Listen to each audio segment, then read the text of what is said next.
the persona of the business tends to follow the persona of the business owner or leader.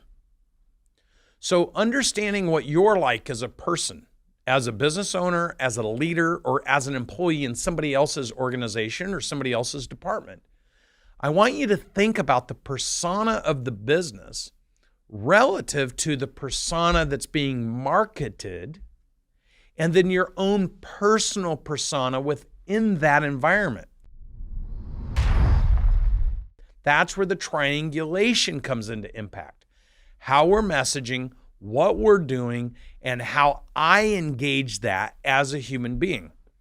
Everyone in the business should be aware of how you're positioning the business.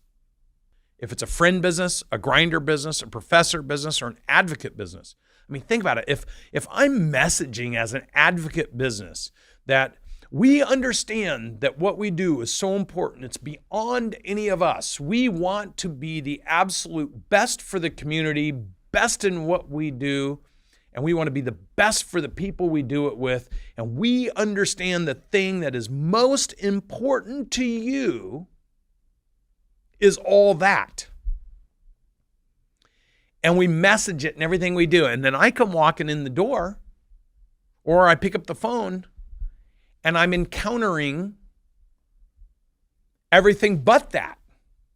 So the business owner or the leader or the contributor, the employee in the business is not operationalizing that messaging.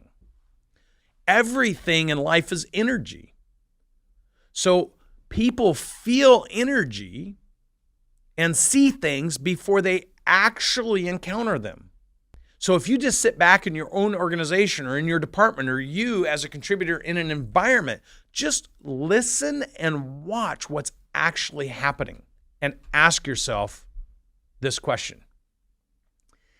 Is what we're doing, is what we're saying consistent with how we're engaging or how we promise to engage for whatever it is we're doing? And then intentionally align your message, align your activities, and align your teammates to make sure that everyone has an awareness that this is how we're messaging, this is how we're going to do, and here's how we want people. Here's the trick.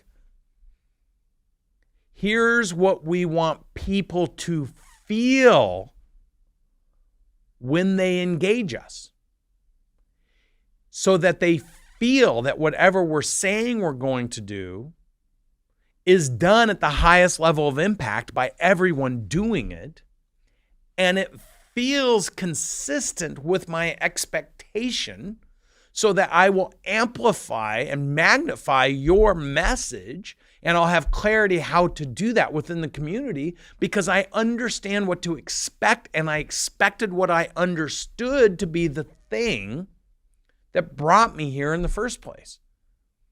Every business has three components: flow, conversion, and retention.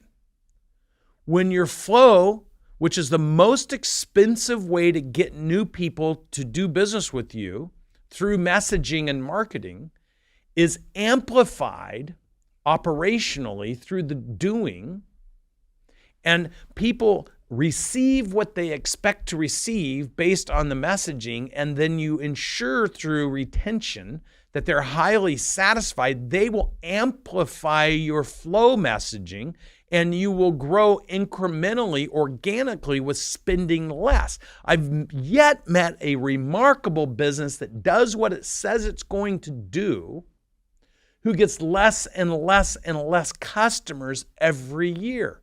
So if you think about this, the businesses that spend the absolute most money in messaging are usually, if they've been around for 5 or 10 years, the businesses that are struggling operationally. The businesses who have a great operational impact and effectiveness and have great client retention, and presuming they're doing something that people can do over and over some life cycle with them, tend to grow organically along with the new customer acquisition, disproportionate against the spending because the reputation of the business is that it fulfills its promise and its commitment.